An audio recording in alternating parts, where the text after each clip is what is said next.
All right, folks, welcome in to Pickaxe and Roll, brought to you by our good friends over at Superbook Sports. I'm your host, Ryan Blackburn, at NBA Blackburn on Twitter, part of the Mile High Sports Podcast Network, and I am excited in a different setup. Obviously, this is not where I normally am. This is actually my childhood bedroom.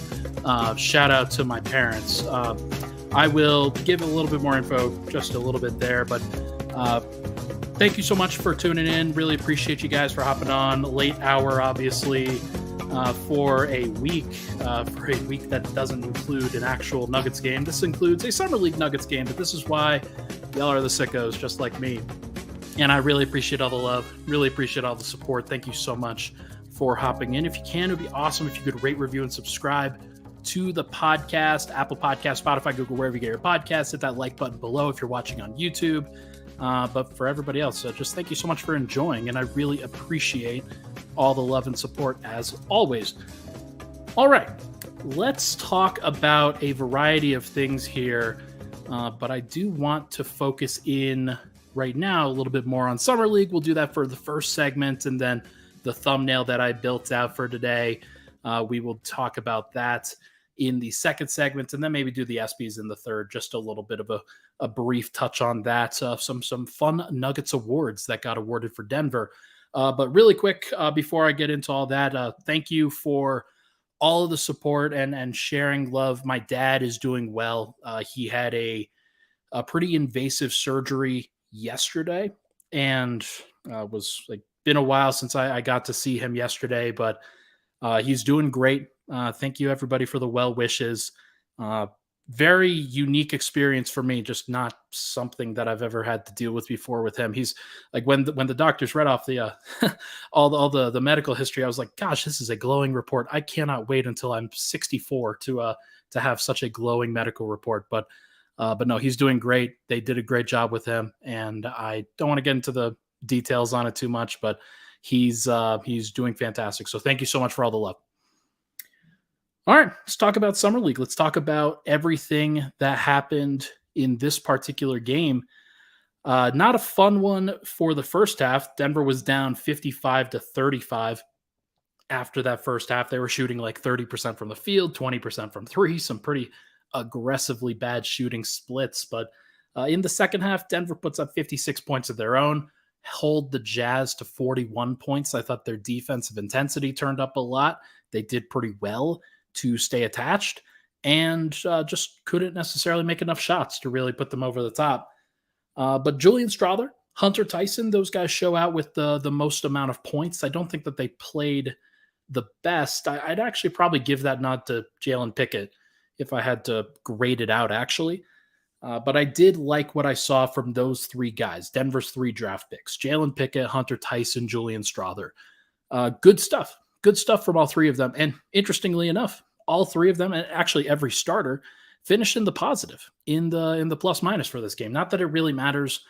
This is Summer League, and I don't want to get into the nitty gritty details there too much, but Denver hasn't won a game. So you got to look for the silver linings, and you got to look for some of the other details. But let's start with Strawther. He's the leading point scorer. He's the guy who I think everybody was really hoping to see show out at Summer League here. Strawther looked great from a driving standpoint, from a hustle standpoint. There were some really nice plays in transition for him. He got to the spin move a couple of times in transition, drew some fouls, did some good things trying to get himself to the line. He ultimately finished 21 points in 33 minutes, 33 out of 40 minutes, given that they're 10-minute quarters.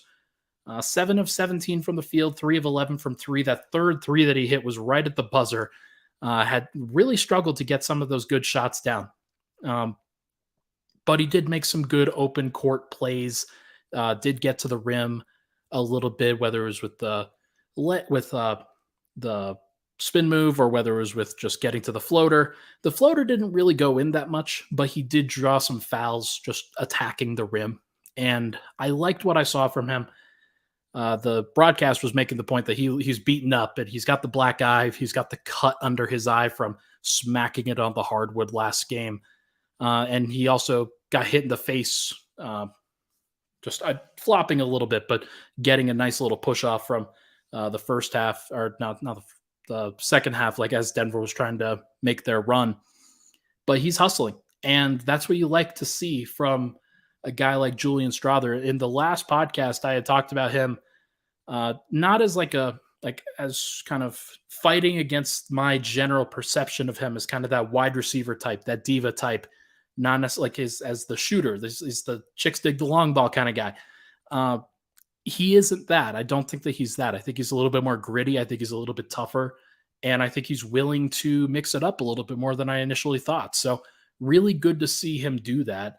And like in a game that doesn't matter, like it's a summer league game, he has an opportunity to not do that. And the fact that he's choosing to do so, even when Denver was down 20 at various points in this game, and maybe even more, was really good.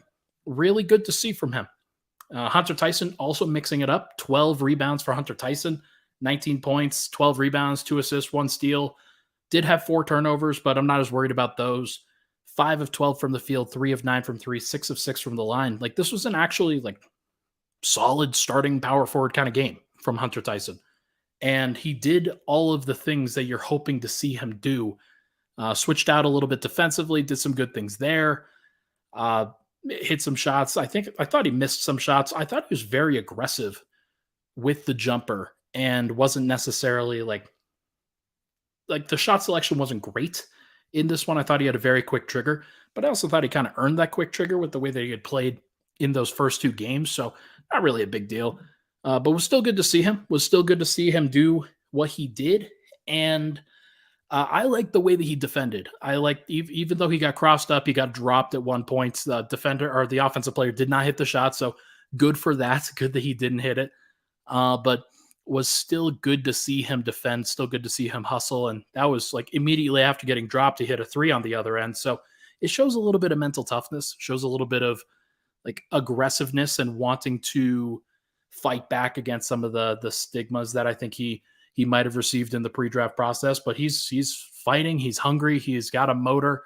And I think that's great. Now, there were a couple times where the athleticism needs to be better, like the couple times where he got outleaped for rebounds and shots at the rim and things like that. But mostly he's just in the right place a lot of the time, and that's really half the battle. So is he good enough to be a backup in this league? I think so. I absolutely do. Denver didn't really draft him to be a starter, and so that's fine. I'm not really worried about him being a starter. Just understanding everybody, like I don't think that that's where his ultimate ceiling is going to be. He's probably not athletic enough to guard at the highest levels, but to be a team defender in the context that the Nuggets need him to be, yeah, absolutely, he could do that. So I'm really impressed with what he's done. And Jalen Pickett, he deserves credit for sure.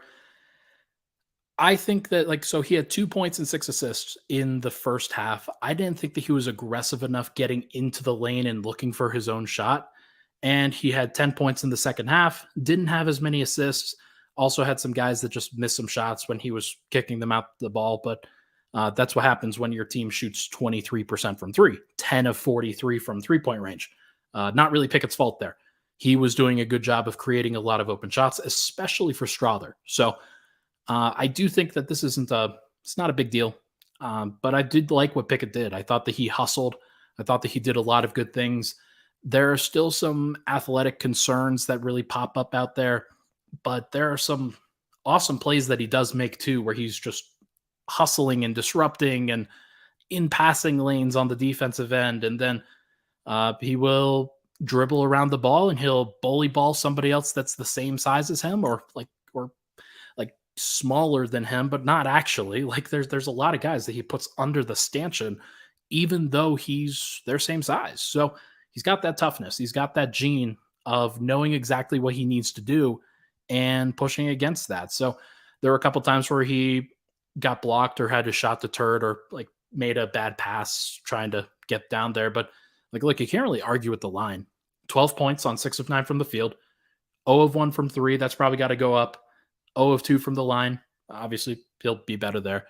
And then 6 rebounds, 8 assists, 3 blocks, and 3 turnovers. So really good to see him play that level. And I think that he's a guy that I'm not really concerned about at this stage. I think that he's going to be what he is. He is a quality third guard third point guard, excuse me. And if he has to step into the rotation at some point this upcoming season, I think everybody should be okay with that. This isn't a bad situation for Denver if that's what happens.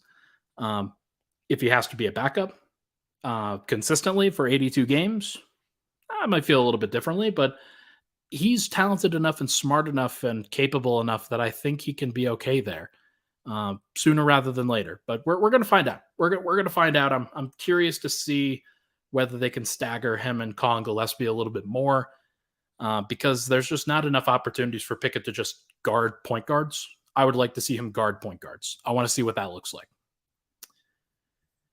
And then we should probably talk about Connor. He had some good moments. I don't want to say that he didn't, but he's just one of those guys that I have some questions about. He's one of those guys that I'm going to make a comparison here, and I don't want people to overreact to think that I'm a hater. There's a lot of Facu energy here. There's a lot of, I look like I'm hustling, and I'm a smaller guy, but I'm going to compete my ass off. I'm going to try. I'm going to be a fan favorite because they see the hustle plays, the diving on the floor, and then I make a clutch play here or there. And like Colin's going to make some plays, and he will absolutely do that. But the more I watch, it's not necessarily like even the one-on-one plays that I'm worried about with him. It's the rotating out after an offensive rebound, and he just can't, like, he has zero prayer to contest a corner three. Like it's just not going to happen. And that's okay. Like that's not going to be part of his game. And he's going to have to be better offensively as a result. He's going to have to be smarter. He's going to have to finish a little bit better than he has. And to this point, he hasn't. And I think that he's going to have to improve, and he'll have some opportunities to improve. But if Denver is going to sign him to that two-way, and I found out from Bobby Marks today, who I quote tweeted and was just wondering about the actual deal that Colin Gillespie has, he isn't actually signed yet by the Nuggets. I think it's been discussed that he has been signed. He's not actually under contract for Denver right now. He hasn't signed his qualifying offer that's been extended to him by Denver. And so he's looking for a full-time opportunity, but I don't think that he's going to get one based off of the Summer League performance. So my guess is that he takes that qualifying offer, which is another two-way contract, and he will be on Denver's roster, and that's going to be something that they think about. But I would be at least a little bit wary, of putting major expectations on him because it does seem like this is going to be a process coming back from that broken leg and establishing that rhythm again, because it's hard. Like he just doesn't have a lot of time, despite the fact that he's been working his way back. Like there's a difference between playing like scrimmaging in practice and going full speed in a game where guys are trying to kill you. So I don't know. Like it's going to be interesting to see. I don't want to like write it off or anything, but I'm not surprised that he's struggling a little bit. He did make some shots and he deserves credit for that, but I would still be at least be a little bit worried about the actual like impact level, because there were a lot of shots that were made over the top of him, just a lot. And you notice those patterns over the course of 3 games. In terms of other standouts, Armand Franklin had a couple plays, not necessarily anything too special. Cassius Stanley got to the free throw line 10 times. He made some athletic plays, but also I didn't like some of his shot selection. And then there were some times where he broke the play that I wasn't really a fan of, but I understand why he did it. And then Amir Sims was the guy who started at center. He had 1 rebound in 23 minutes. That's not good enough. Denver got out rebounded 48-34. Utah, like they had so many offensive rebounds in the second half that was just a big, massive issue for Denver. And that's what happens when Denver goes small. Hunter Tyson's not going to be able to rebound by himself. And then no other guys really stood out here. Nothing major, but Ismail Kamagate did not play and Peyton Watson did not play. I would expect Peyton Watson to play tomorrow. I don't know about Kamagate. Actually, I think I probably would expect Kamagate to play. It's clear that Denver does need size, and like they've gone through this rotation with their centers now, but it's going to be interesting to see what they do. But yeah, that bench was not good for Denver, and it wasn't until Cassius Stanley basically hit 9 free throws that they actually did something. So going to be interesting to see how that progresses. But Denver's now 0-3 at Summer League, and I would be at least a little bit like they might go 0-5. Like there's at least a possibility that they do. I hope that they don't for Coach John Beckett's sake. I want to see him succeed. I want to see him do well, but it would not surprise me if Denver went 0-5 in this thing. Just it feels like they don't have enough shooting, and when they do get the shooting, the defense isn't there. Or when they do get the defense, they don't have enough playmaking at various stages, or they don't get rebounds when they need to. They just haven't been able to string together a full game. So it'll be interesting to see what they can ultimately do with it, but I'm not too worried. It's Summer League. I don't think anybody should be really stressing. I do think that the 3 rookies that Denver's played, though, they've had some good plays. Like Hunter Tyson, Julian Strawther, and Jalen Pickett. I think that if I had to rank those 3 right now, not that anybody's asking me to do so, I would probably rank Jalen Pickett 1A, Hunter Tyson 1B, and Julian Strawther 3rd. Just like a clear 3 there in terms of what their actual level of impact has been for the team. And that's fine. I wasn't expecting too much from Hunter Tyson. I'm glad that he's been able to show something. I was probably expecting a little bit more from Strawther in terms of the all-around impact. Hasn't really done a ton there in terms of the other stuff outside of shooting, and he hasn't really made his shots. So that's going to be a bellwether for him. He's got to make more shots, and the Nuggets are going to have to put him in a position where he can take fewer volume and I think be a little bit more efficient in that realm. Tell you what, though, let's take a break. When we come back, we are going to discuss just everything involving the Western Conference tiers. I have a lot of stuff that I want to go over from my article today, and I think I've got some takes that I want to get off my chest. But first, everybody, we're changing the game with Superbook Sports. Help your bets stay hot this summer with Superbook, the most trusted name in sports gambling with a direct line to Las Vegas. And now when you use promo code MILEHIGH, you score up to $250 with your first bet bonus. Win or lose, Superbook will match your first bet up to $250 with promo code MILEHIGh. Download the Superbook Sports app, enter that promo code, and you'll get $250 courtesy of Superbook Sports. Visit superbook.com for terms and conditions. Gambling problem, call 1-800-522-4700. We'll be right back on Pickaxe and Roll.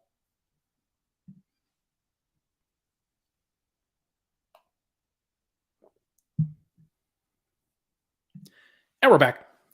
Pickaxe and Roll. Ryan Blackburn here. Thank you so much, everybody, for tuning in. Appreciate all the love and support on the pod. Thank you very much, everybody, for hopping in. I really do appreciate it. All right. What's up, guys? Thank you so much for showing up. I know that this isn't like the most Summer League Game 3 without Peyton Watson wasn't the most interesting content, but I thank y'all for being here. It's as a nice sign for the real ones out there. I do genuinely appreciate it. All right, let's go over the Western Conference tiers. This is what I wanted to do, and I've been asked this. I've been thinking about this a lot. There's been a lot of discussion around the NBA circles where you get done with free agency and things start settling down, and free agency isn't done. There's still some guys out there that haven't signed. I don't think PJ Washington for Charlotte has signed. I don't think that Kelly Oubre has signed.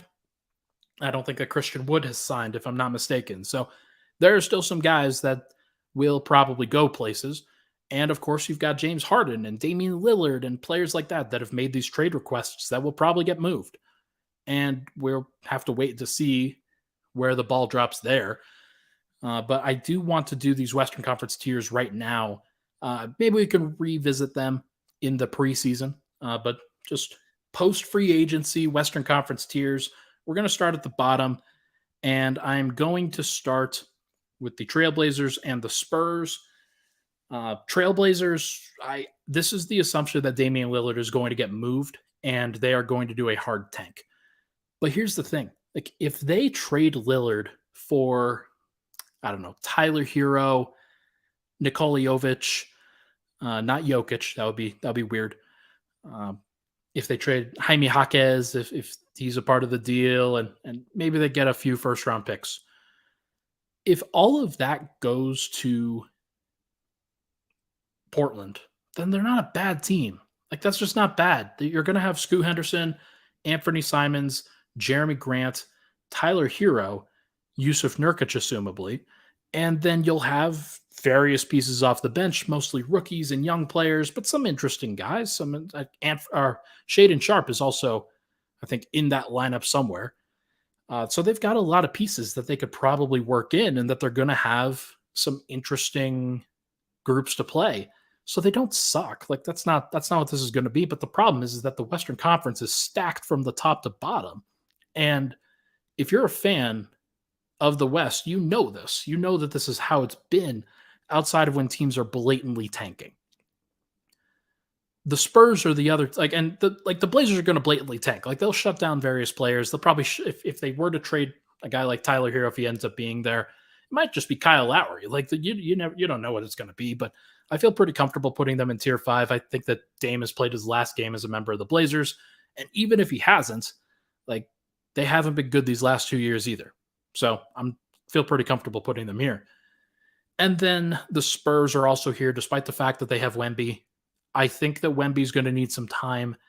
I know I've had some strong takes about Victor Wembanyama, but what I will say is that he's just a rookie who needs time to be seasoned, and the version of himself that's going to be 25 years old is so much different than from the guy that he is now. So you've got a team around him, and Trey Jones and Jeremy Sohan and Keldon Johnson and Devin Vassell, and these are young veterans, guys that I think are going to be good in this league, but may need another year, and like at least in a year of being together, when you're going to upset the apple cart like this with Wemby kind of at the center of things. And they might not even start him at the 5. They might start him at the 4.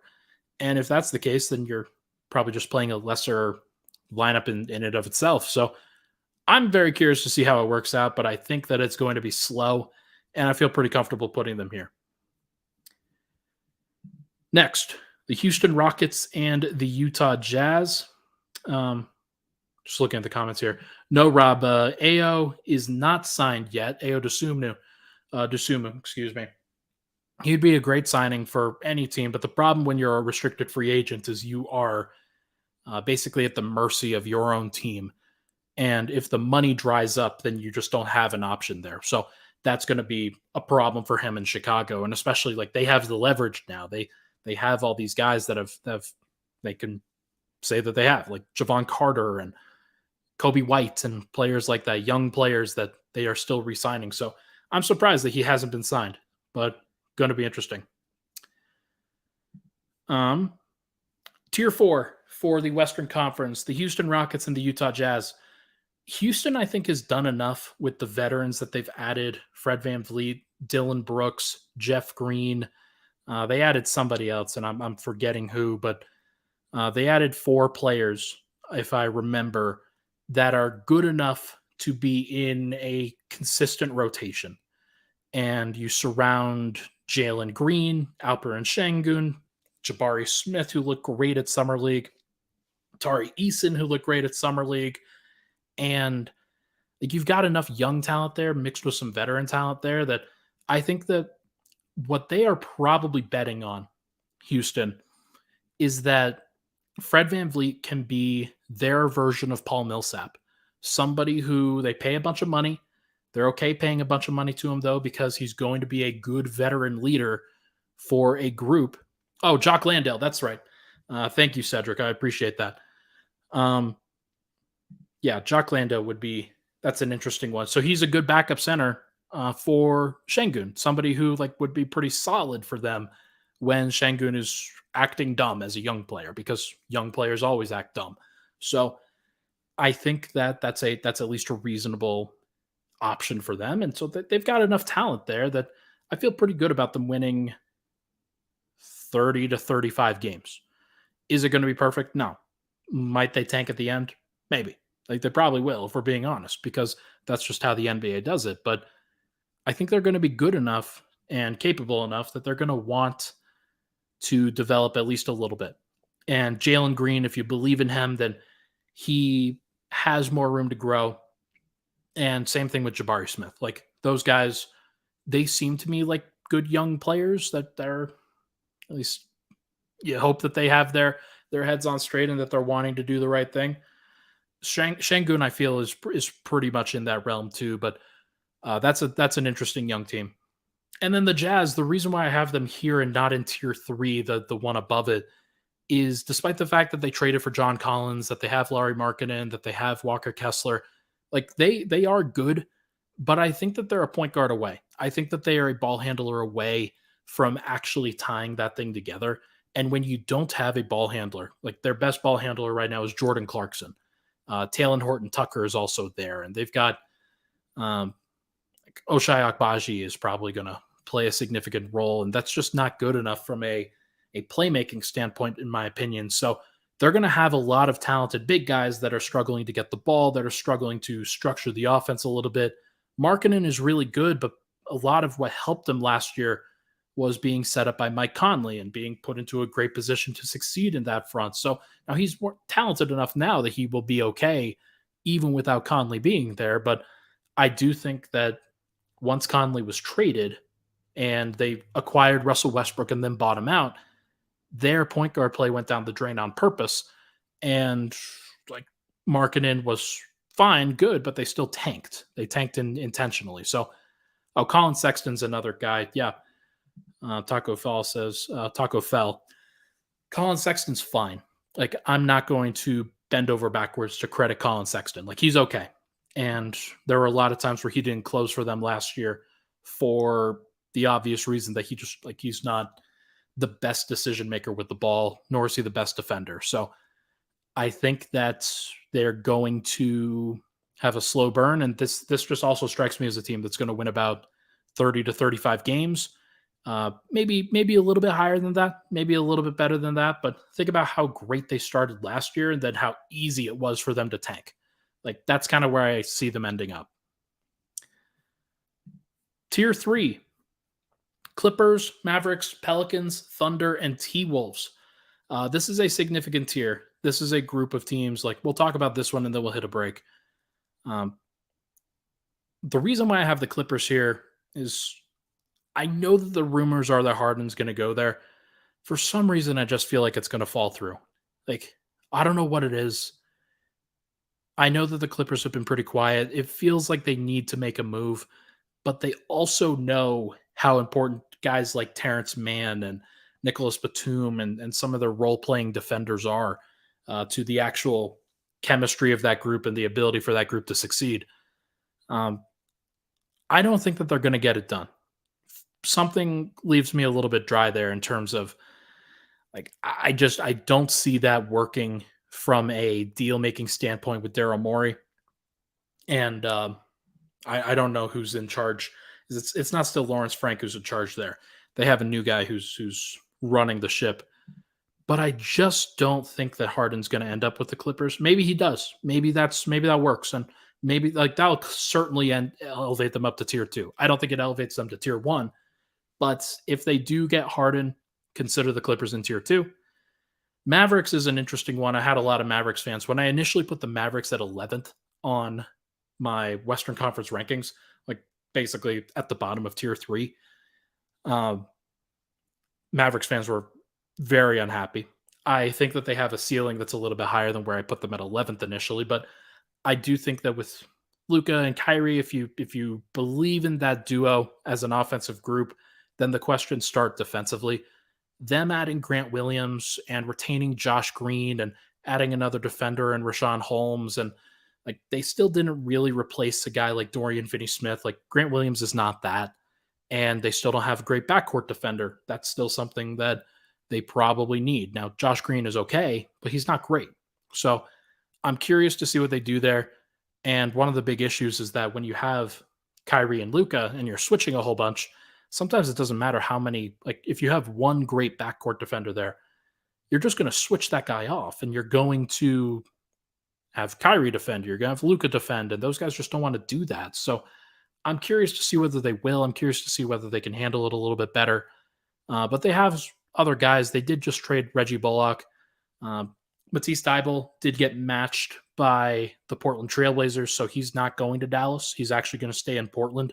Another guy that I forgot to mention with Portland, but that just kind of goes to show that doing a tier list here is really hard. Like, it's just really difficult. Some of the teams that I'm talking about, like, I think right now, if I was to be guaranteed that Damian Lillard would be happy in Portland, I might pick Portland ahead of Dallas in terms of where they'd actually finish.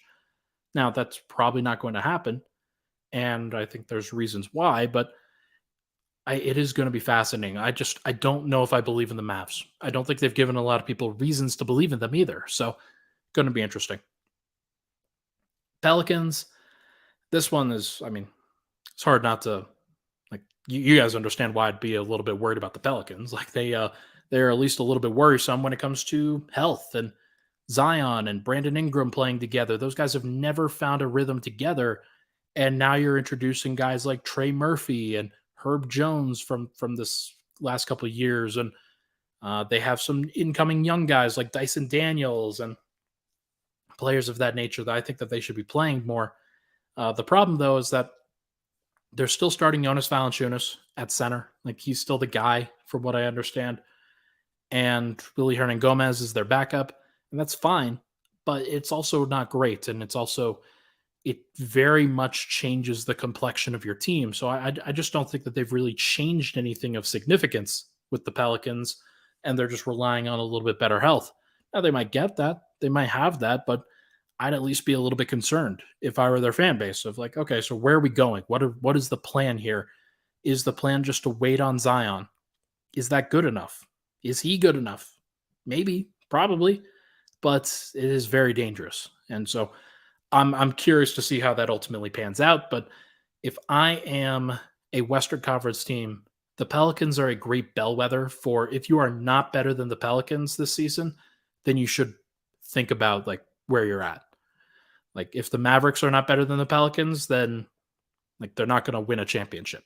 If the let's say the Thunder, if they're not better than the Pelicans this year, then they at least have some things to think about with their actual. Now, the Thunder are a little bit of a different story here because of how young they are, but I do think that the Pelicans, like, they feel ripe for a change, despite the fact that it feels like they're still a pretty new team together. So I'm curious to see what they ultimately do. And then the Thunder, as I mentioned, they are such a young and talented team. I loved what they did with the draft. I love some of the young players that they have on their roster. To me, it just feels like they're very oversaturated with the amount of young talent that they have. Now, that's fine if you're in a culture where everybody gets to share, everybody gets to play together, and everybody gets to be happy, and they play their minutes, and it doesn't matter as much about the winning. It just is about the development and the fun. That's been what the story has been for the Thunder for a little bit. I got to imagine that now bringing in Chet Holmgren and him coming back from injury, and then bringing in Cason Wallace, they don't really have that many veterans on their squad, but Shai Gilgeous-Alexander, like, I assume that he wants to win, and so it's going to be about that time soon. And I'm not going to be one of those guys that's like, oh yeah, if they don't start winning, then they're going to have to trade Shai. No, they don't have to, especially if he's happy. But it does feel like this timeline, it is a slow burn, and they are playing the long game. And nothing could illustrate that more than one of the trades that they just made, where they took on Patty Mills' contract, from what I understand, from the Atlanta Hawks, and acquired a second-round pick in the deal. Nice. That is a Sam Presti special right there. But look, I mean, they'll be fine. They'll be good. They might even win half of their games. And if that's the case, then they'll be a tough out in the play-in tournament. But I don't think they're any more than that. And that's okay. They're not trying to be. And the T-Wolves, they have not elevated up to Tier 2. They could potentially elevate up to Tier 2, but I'd have to believe in Karl Anthony Towns in order to do that. And I'm just not sure that I do. I'm just not sure that anybody really should.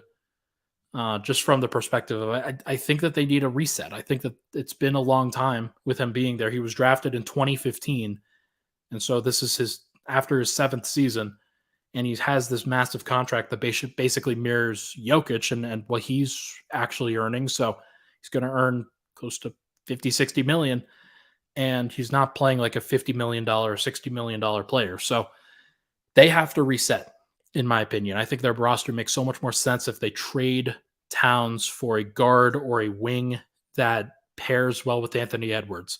The problem is that guy just doesn't exist. And if it's Damian Lillard, Lillard doesn't want to play there. Like, that's just not something that he wants to do. He doesn't want to be stuck in Minnesota after he played in Portland. So it's too bad. Like, that's probably frustrating to Minnesota fans to hear, but there just isn't really a great deal for Cat. Not something that people are going to be happy with enough anyway. Like, sure, you could go to New York.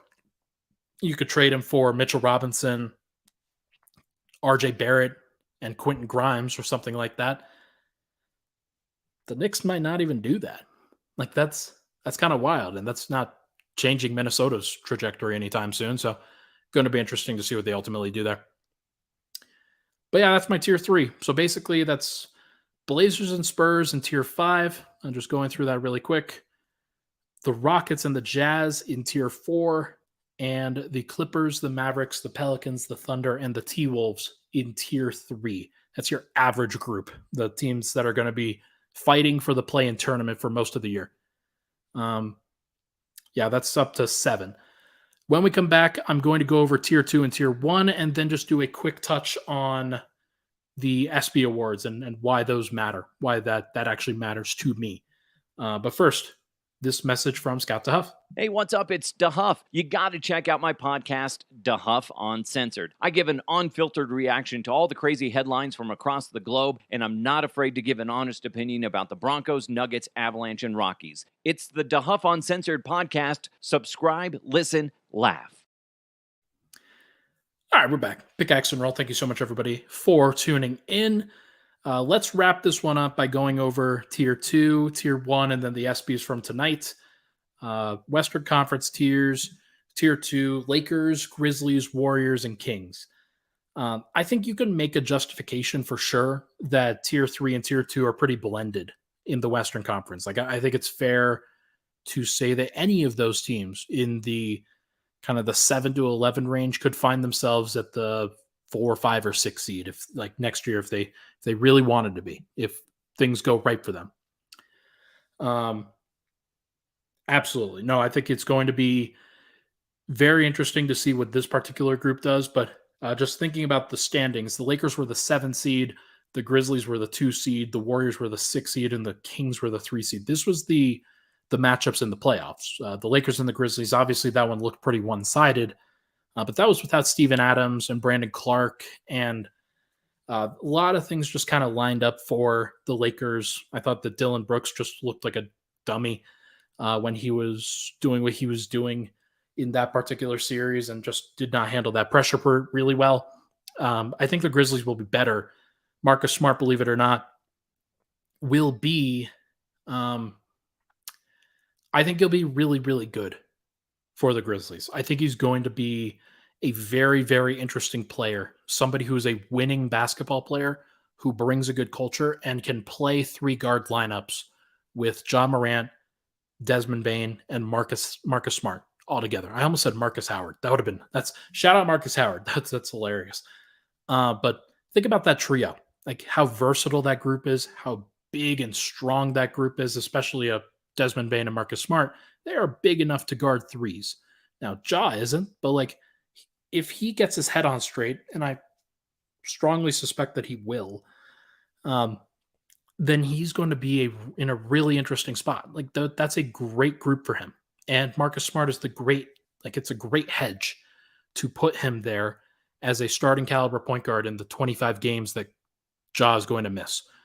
Do I think that the Grizzlies really challenge the Nuggets? No, but like I think that they're interesting enough. And I think that Jaren Jackson, Steven Adams, Brandon Clark is probably not going to be back, but they have some young guys too. Jake LaRavia, David Roddy. They've got Santi Aldama. He's been pretty good for them. So they've got some bigs that I think can actually really help, and they're just going to get older and get better. So that's at least the theory behind it. So we will see what they ultimately look like, but I still think that the Grizzlies, I don't really think that they're going anywhere, despite the fact that Ja's going to miss a whole bunch of time. They'll be a better playoff team now.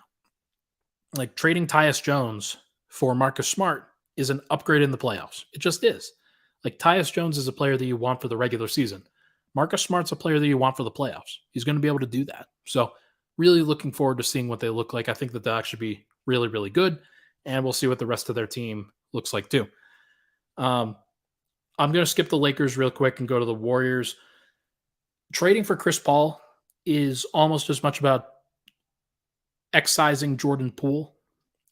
Just clearly didn't work. The chemistry didn't work. They want an older vibe. They want a more mature vibe, and Chris Paul's going to give that. He does it in his own way, and it's definitely grating on a lot of people.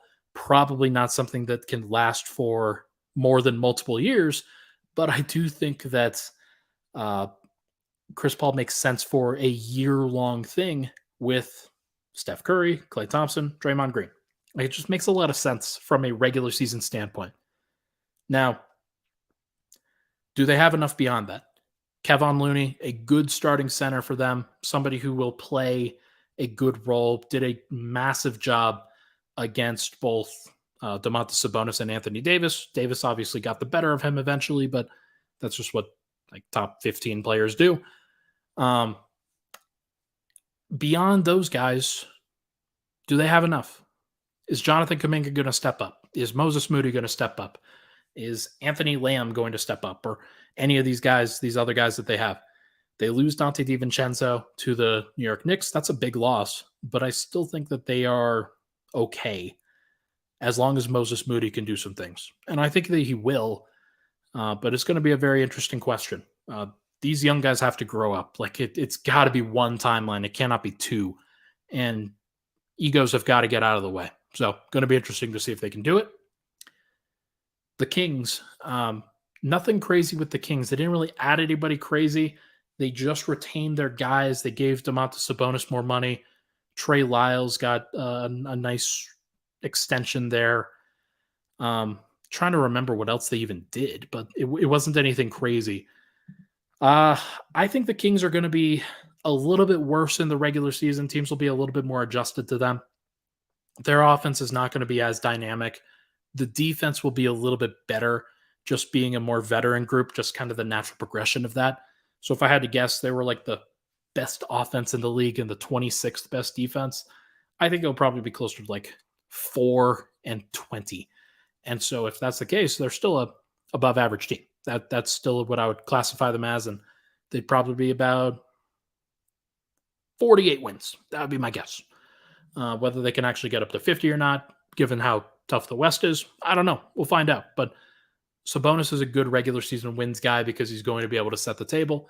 As long as Fox is healthy, no reason why they can't continue to be a good regular season wins team. Playoffs, I don't know how they improved. That's one thing. Harrison Barnes is the guy that they retained. They didn't really draft anybody special. Like, not sure where they improved the most. The Lakers, so they added Gabe Vincent. They added Jackson Hayes. They added Cam Reddish. And they retained they retained Rui Hachimura and Austin Reeves. And now LeBron is coming back for her 21st season. Woohoo. Sorry. I think that the Lakers are going to be good. I don't think that they're going to be this wins juggernaut in the regular season because it involves health, it involves depth, and like Gabe Vincent is better. Oh, actually, they also retained D'Angelo Russell. So like they've got some talent on this group. They've got some scoring talent on this group. And then Anthony Davis has been a great defensive player unto himself. Now, is Davis going to be super healthy this year? Is he going to be capable? I'm curious. I'm just as curious as everybody else is. So here's Anthony Davis's game totals in each of the last 5 years, basically since he got to LA. Actually, he got to LA 4 years ago. During the championship season, he played 62 out of, I think, 72 games. 2021, out of 72 games, he played 36. 8 out of 82 games. A couple of years ago, he played 40. And this last year, he played 56. So healthier. He's been really hurt. And playing more center, doing more physically, just having a more demanding physical role, that's tough for him. That has been tough for him for sure. And that's going to be at least a little interesting to see whether he can handle it going forward. They don't really have a great backup option behind him. Jackson Hayes is not going to take a lot of physical pressure off of him. So what is the actual plan? I don't know. Like, I don't know what they do when he sits. So they'll be a good playoff team because LeBron is a great playoff player. Davis is a great playoff player. And as it turns out, Reeves and Rui Hachimura are great playoff players too. But I don't think that means that they're a great regular season team. Like, I think that they are still a group that is probably in the top 6, but definitely not the top 2. And that's okay. Like, you don't have to be in the top 2 to win a championship. The Warriors proved that just a couple years ago. Like, they were the 3 seed, and it didn't matter because they had championship experience. Wasn't a big deal. So, Grace says everyone is ignoring the Kings signing Sasha Vezenkov. Or is it Vezenkov? Vezenkov, excuse me. EuroLeague MVP. Not ignoring it. What I will say is that he is an addition, and I guess by the very definition of what I said, he does count in terms of additions. It's just hard to figure out where that role is being played. Like, what is he going to do within that group? Is he going to, like, because they've got a lot of guys. They've got a lot of guys on their bench, lots of players that they want to play. How he's going to fit in, I'm not really sure. More of what I consider with this group is like the top 5 or 6 players on your roster. And I don't think he's that for the Kings. I think he's probably in their rotation, but not necessarily somebody that really changes the calculus for wins. So it's fair. It's completely fair. And they have a little bit more depth as a result, but something to at least think about when it comes to what actually moves the line, what actually moves the needle for a lot of these teams. I think the Kings are still a team that is definitely in line for regression.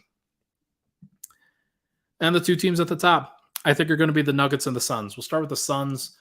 Obviously, trading for Bradley Beal is a big deal, but them also filling out their roster with playable guys at different positions. Josh Okogie is going to be their perimeter defender. Cameron Payne will be their primary backup point guard. He might even be their starting point guard, depending on how they start games. I have to imagine, though, that they probably start with Devin Booker at the point, Bradley Beal at the 2, and Josh Okogie at the 3. But I could be wrong. They might go a different direction. Maybe they go Yuta Watanabe, or they go Damian Lee for shooting, or they go somebody else, Eric Gordon. I kind of think that Eric Gordon makes sense coming off their bench.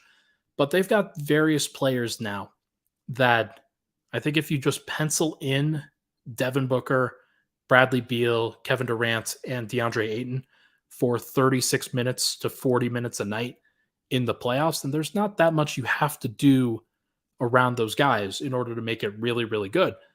But what I will say is that they didn't get anybody that really scares you if you're a Nuggets fan, because what they actually did offensively, like they have some good options there. Don't get me wrong. Like, Eric Gordon can really space the floor for them.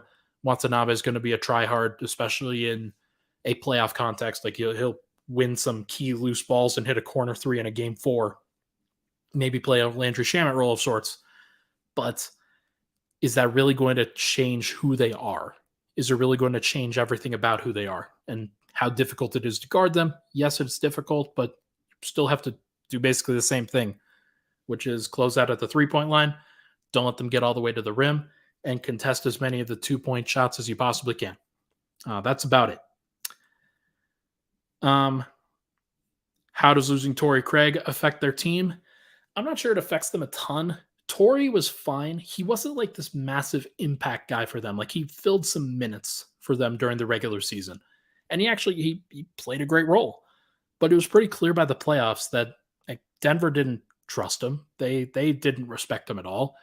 And the Suns immediately went to Josh Okogie in that playoff series, if you recall.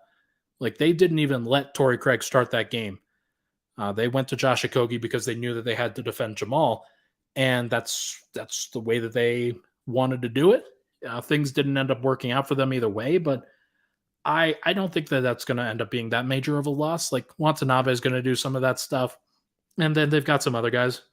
They got Keita Bates-Diop, they got Bull. Like, who knows? Like maybe those guys really step up as their starting forward next to Kevin Durant. But I sort of think it'll be Josh Okogie again. And if that's the case, then that's fine. Like there's nothing wrong with that. But it is going to be interesting to see what they do. I don't think it's that crazy. I don't think it's that bad. But are they good enough to match up with Denver? I still would pick Denver in a series against them. But I can understand why trading Chris Paul, who played 2 games in that series and looked pretty bad when he was out there, why trading him would make them better. And why adding a guy like Bradley Beal, who averages 30 points a night when he's in a great zone, could be very, very helpful. Like, do I think that it's going to actually affect them? Not especially, but I do think that it makes them better than everybody else. Because other teams are not going to be able to match up with them the way that Denver does. And Denver, even though they lost Bruce Brown, like they've got other guys that can match up with a Devin Booker or a Bradley Beal or somebody like that. Like Christian Brown just being able to step into that role as a 25-minute per game kind of guy, that's a big deal. So we'll see. We'll see what Denver does. But I still have Denver at 1. It's going to hinge a lot at Peyton Watson. It's going to hinge a lot on Christian Brown and Zeke Naji and guys like that. I think people know what to expect from Vlatko Čančar at this point. They know what to expect from Reggie Jackson. It's going to be pretty erratic with Reggie. With Vlatko, it's a little bit lower for like the actual ceiling that you're going to get. But I think for Denver, they're still at the top. And like in the end, all these teams still have to defend the Nikola Jokić, Jamal Murray 2-man game. And that's just going to be a thing. Nobody else can do it. Nobody can. Nobody has shown that they can. Nobody has shown the willingness to be able to. And I don't think a lot of teams really went after that with their offseason targets. They tried to improve their own teams just naturally, but I'm not sure that they made themselves better against Denver. So we're going to find out. We're going to find out which of these teams can match up with Denver, if any. But I do think that Denver's, like their floor is definitely lower without Bruce Brown. Like he at least elevates them in the regular season, especially by being able to start at the 1, 2, or 3, depending on who's out. Now, if you, let's say Jamal Murray sits out a game, you probably have to start Reggie Jackson as the backup point guard. Now he moves into the starting lineup. If KCP sits out, you probably start Christian Brown. If Michael Porter sits out, you probably start Christian Brown still, but you might even start Peyton Watson, or you might even start like Justin Holiday or somebody like that for a little bit more spacing. So I'm very curious to see what they ultimately do and how they match up in the regular season. But in the playoffs, it's about ceiling. It's about putting your best guys out there, coming up with solutions. I still think that Denver's best solution is Jokić Murray 2-man game and surrounding those guys with defenders. And they've got enough of those guys, even without Bruce Brown. Like Peyton Watson's a good defender. Christian Brown's a good defender. KCP's a good defender. Aaron Gordon's a good defender. Michael Porter, when he's like on, is a good defender. Like Denver's got enough there. So really good to see. And I think there's been a lot that's overblown when it comes to Denver's demise. Like, I don't think it's actually there. I think it's more what the NBA wants to happen. Like, they don't want Denver to be a dynasty. They would rather the Lakers come back to the top. They'd rather the Warriors come back to the top. They'd rather a big market. There's no doubt. But, like, I'm not surprised. And Denver's going to have to fight through that. All right. Last thing before we go. The ESPYs were out, and best NBA player of the year went to Nikola Jokić. Congrats to him. I'm sure he's elated. I'm sure he's really pumped. But really good to see him get some credit for that. He had a monster year, deserved regular season MVP, didn't end up getting it for obvious reasons. Like bureaucratic bullshit is what my brother would say. But he still earned a Western Conference Finals MVP. He still earned an NBA Finals MVP, and now he earns an SB4 best player in the NBA on top of getting that ring on his ring finger. Great stuff. Great stuff from Nikola Jokić this year. I mean, he Nuggets fans know how much he deserves this. He could have won it in each of the previous 2 seasons as well. Didn't because, again, they didn't want to embrace him for obvious reasons, but that doesn't matter. He is still fantastic. The real important one was the comeback athlete of the year, in my opinion. Jamal Murray gets that, and you could really feel how important that moment was to him, and just kind of how it's a nice culmination for what has been a massive journey for Jamal to get back. I always talk about this. Jamal and I, we've connected over the years. He and I are basically the same age, and we basically started with the Nuggets at the same time. Like, I started from South Carolina and covered some things. Like, I was there watching him when he was at Kentucky playing against South Carolina. That was his freshman season, was my freshman year, and I was watching him in that building and dunking on people. It was great. It was amazing. And then he gets drafted and has the glow up that he does and shows out in the bubble the way that he does. And there was a lot of people that didn't have a ton of faith in him, but I stuck by it a little bit. And he ultimately proved everybody right from that regard, or at least the folks that stuck with him. And then tears the ACL, and people start to wonder, was the bubble a fluke? Was this just a thing that happened? Like, is this not going to be replicable? And then he has this massive recovery and wanted to come back last year, didn't end up coming back last year, and then came back this past year. And that growth was long. Everybody knows, like Jokić said in he would suck for the first 20 games, and he was right. Like, Murray was not good. And it isn't lost on me that I'm pretty sure that December 8th game was about game 20. It was about game 20 for Jamal, where he hits that buzzer beater, or like not fully buzzer beater, the game-winning shot against the Portland Trailblazers on December 8th. And from that moment on, it just felt like he was a different dude. So that was game 21 for Jamal. So he had gone through the first 20. Game 21 is that game. And so from then on in the regular season, he averaged, let me just look it up here, 21 points, 6.7 assists, 4.1 rebounds, 46% from the field, 41% from three, 85% from the line. Great numbers. And then he turned it up even more in the playoffs and was just a completely different dude, because that's just who he is. That's just the kind of player he is. Like, the playoff numbers that he averaged were absurd, and he deserves all this credit. Like, people have grown to respect Jamal Murray, and he's a fun player to root for that reason, because I don't think a lot of people fully got it with him. They didn't fully understand what we saw. And it was really cool. It was really cool to see him accept that. He had a nice speech. Jokić, I'm sure, would have given a great speech, but he was in Serbia somewhere. So, look, glad to see the Nuggets getting the credit that they deserve. It only took them winning a championship, and for Jokić to win 2 MVPs and several awards in between. But still great to see, and really cool for the Nuggets to be credited in that way. But everybody, I think that is going to do it. We've gone pretty long here. I'm going to try to keep it way under an hour going forward, but just wanted to be able to talk about all these fun topics. But everybody, that is going to do it for this episode of Pickaxe and Roll. Thank you so much for tuning into the show. I appreciate all the love and support on the podcast as always. Make sure to hit that like button on the way out.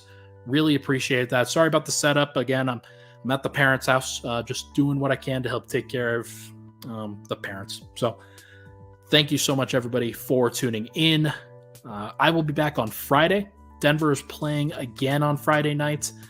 I don't know whether I'm going to go before or after that game, but I suspect I will probably go after that game. So probably about the same time as you're seeing this podcast now. So hope you enjoy. Thank you so much, everybody, for tuning in. Hit that like button on the way out. I will talk to you guys very soon.